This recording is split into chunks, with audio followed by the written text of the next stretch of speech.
Բարև, պատկերացրեք ռոբոտ, որը ոչ թե ուղղակի նայում է աշխարհին, այլ հասկանում է այն։ Ոչ թե զուտ տարբերում է կարմիր արկղը կապույտից, այլ տեսնում է նպատակն ու դրան հասնելու ճանապարհը։ Boston Dynamics-ը ցույց է տվել, թե ինչպես է իրենց Atlas ռոբոտը սովորում տեսնել այնպես, ինչպես նախկինում կարողանում էին միայն մարդիկ։ Սա չափազանցություն չէ։ Հրապարակված տեսանյութում ընկերությունն առաջին անգամ մանրամասն ներկայացրել է, թե ինչպես է աշխատում Atlas-ի մեքենայական տեսողության համակարգը, ու դա իսկական տեխնոլոգիական ձեռքբերում է։ Առաջին անգամ ռոբոտը ձևավորում է տեսողությունը ոչ թե որպես առանձին կադրերի հոսք, այլ որպես շրջապատող աշխարհի բազմաշերտ մոդել, որում յուրաքանչյուր գործողություն իմաստավորված է։ Օրինակ, առաջին հայացքից պարզ խնդիր՝ ստելաժից վերցնել ավտոմեքենայի դետալն ու տեղադրել այն անհրաժեշտ տեղում։ Գործարանում աշխատող ինժեների համար սա սովորական առօրյա աշխատանք է, սակայն ռոբոտի համար դա կոդի 100 միլիոնավոր տողերի, ուսուցման հարյուրավոր ժամերի ու տարածական տվյալների մշակման արդյունք է։ Համակարգի առաջին մակարդակը երկչափ ճանաչումն է։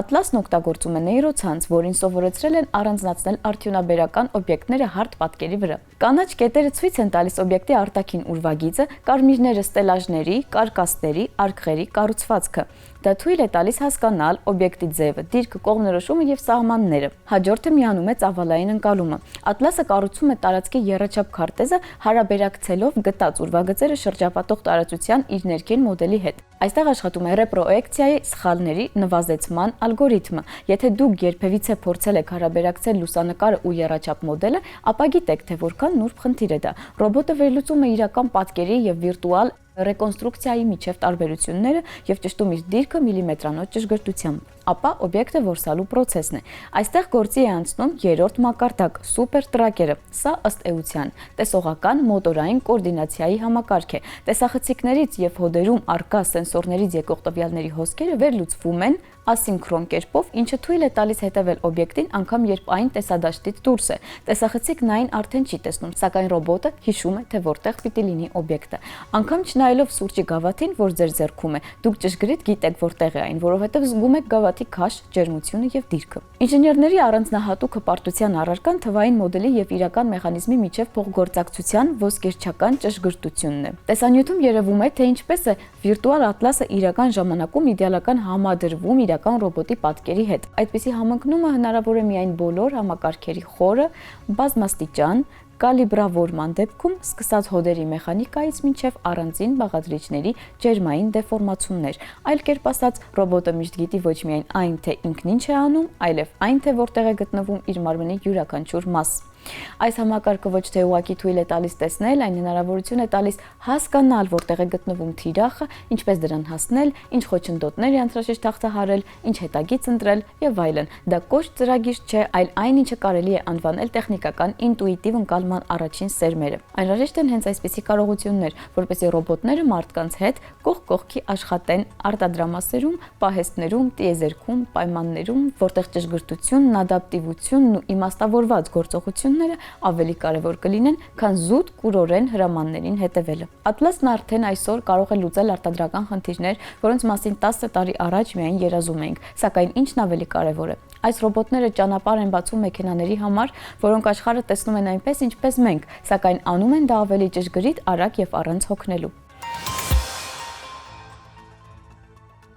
Սա կարող է դառնալ վերջին տասնամյակներին բժշկության մեջ ամենամեծ ձեռքբերումը։ Պատմության մեջ առաջին անգամ ողնուղեղի վերականգնման թերապիաները կլինիկական փորձարկումների հավանություն են ստացել երկու խոշորագույն կարգավորիչների ամերիկյան սննդի եւ դեղերի վարչության եւ չինական դեղամիջոցների վերահսկման ազգային վարչության կողմից։ Խոսքը չի վերաբերում ախտանշանների ժամանակավոր թեթևացման կամ ռեաբիլիտացիայի մասին, խոսքը վնասված նյարդային հյուսվածքների իրական վերականգնման մասին է։ Դրա վրա գիտնականները աշխատում են տասնամյակներ շարունակ, ու այժմ տեխնոլոգիաները կարող են դուրս գալ լաբորատորիաներից եւ օգնել առաջին բուժառուներին։ Խնդիրը մասշտաբային է։ Գնահատականների համաձայն աշխարհում 15 միլիոն մարդ ապրում է ողնուղեղի վնասվածքներով։ Չինաստանում տարեկան ֆիքսվում է մինչև 100,000 նոր դեպք, ԱՄՆ-ում մոտ 18,000։ Յուրաքանչյուր 60 րոպեն 1-10 նոր հիվանդ Չինաստանում եւ 2-ը Միացյալ Նահանգներում։ Մինչև վերջերս բժշկությունն այդպիսի մարդկանց կարող էր առաջարկել միայն վիճակի կայունացում եւ ռեաբիլիտացում, սակայն ոչ վերականգնում։ Այժմ չինական Xcel Smart կենսատեխնոլոգիական ընկերությունը հայտարարում է, որ նման վերականգնումը հնարավոր է։ Մեթոդի հիմքում ինդուկցված պլյուրիպոտենտ ցողունային բջիջներն են կամ iPSC-ները։ Սրանք բջիջներ են, որոնք հնարավոր է վերածրագրավորել եւ վերածել ցանկացած տիպի, այդ թվում նյարդային բջիջների, ու ինչն ավելի կարևոր է, դրանք կարող են պատրաստված լինել նախօրոք, առանց բուժառույց կենսաբանական նյութ վերցնելու անհրաժեշտության։ Սա նշանակում է, որ օգնությունը կարող է տրամադրվել շատ արագ։ Պետք չէ սպասել լաբորատորիայում անհատականացված բջիջները աճեցնելուն։ Շնորհիվ ենթատիպերի հիմքով առանձին դասակարգման օրգանիզմի կողմից դրանք վանելու հավանականությունը նվազագույն է, ու բուժառույն բջիջները կարելի է ներարկել առանց երկարատև պատրաստության։ Մշակման հետևում մինչ կլինիկական հետազոտությունների ավելի քան 4 տարի է։ Կլինիկական փորձարկումներն էլ անցկացվում են Սուն Յացենի համալսարանի 3-րդ կլինիկայում, որը ողնաշարի վնասվածքների բուժման առաջատար չինական բուժ հաստատություններից մեկն է։ Փորձարկումների առաջին փուլը կընդգրկի բուժառուների սահմանափակ քանակություն եւ կտևի մոտ 1 տարի։ Եթե ամեն ինչ հաջող ընթանա, երկրորդ փուլը կսկսվի 2028 թվականից ոչ շուտ։ Մասսայական կիրառումը 5-7 տարվա հեռանկարում,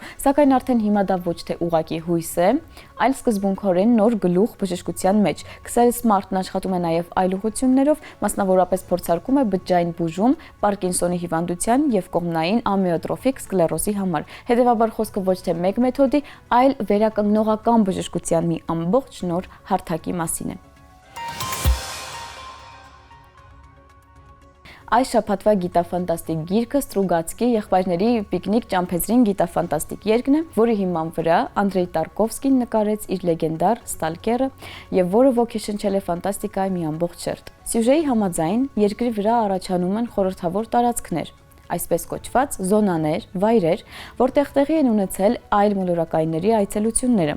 Եկվորները ոչինչ չեն բացատրել ու անհետացել են, իրենցից հետո թողնելով անոմալիաներ եւ տարօրինակ արտեֆակտներ։ Մարդիկ չեն հասկանում ինչպես են դրանք աշխատում, սակայն գիտնականներն ու անօրինական հետազոտողները ստալկերները այցելում են այդ վայրերը գիտելիքների համար եւ շահադիտական նպատակներով։ Գլխավոր հերոսը Ռեդրիկ Շուխարտ անունով ստալկերն է։ Նա մարդկանց ուղեկցում է զոնա մի ամբողջ կարողություն արժեցող արտեֆակտների համար կյանքը վտանգի ենթարկելով։ Սակայն որքան շատ, այնքան ավելի նա կորցնում է ընկերներին, ինքն իրեն մարդկայինն իր մեջ։ Գրքի անվանումը բացատրում են իրենք, հեղինակները։ Եթե եկվորների համար այս այցելությունը ընդամենը պիկնիկ է տիեզերքի ճամփեզրին, ապա մարդկությունը մրջյուններ են, որոնք վազվզում են շուրջ բոլորը չհասկանալով ինչ եւ ինչու է մնացել պիկնիկից հետո։ Սա պատմություն է այն մասին, թե որքան վտանգավոր է մտնել այնտեղ, որտեղ դու ոչինչ ես, ու իմաստին հասնելու հավերժական մարդկային ձգտման մասին, անգամ եթե հանուն դրա ստիպված ես լինելու զոհաբերել կյանքդ։ Իսկ այսօրվա համար այսքանը, կհանդիպենք։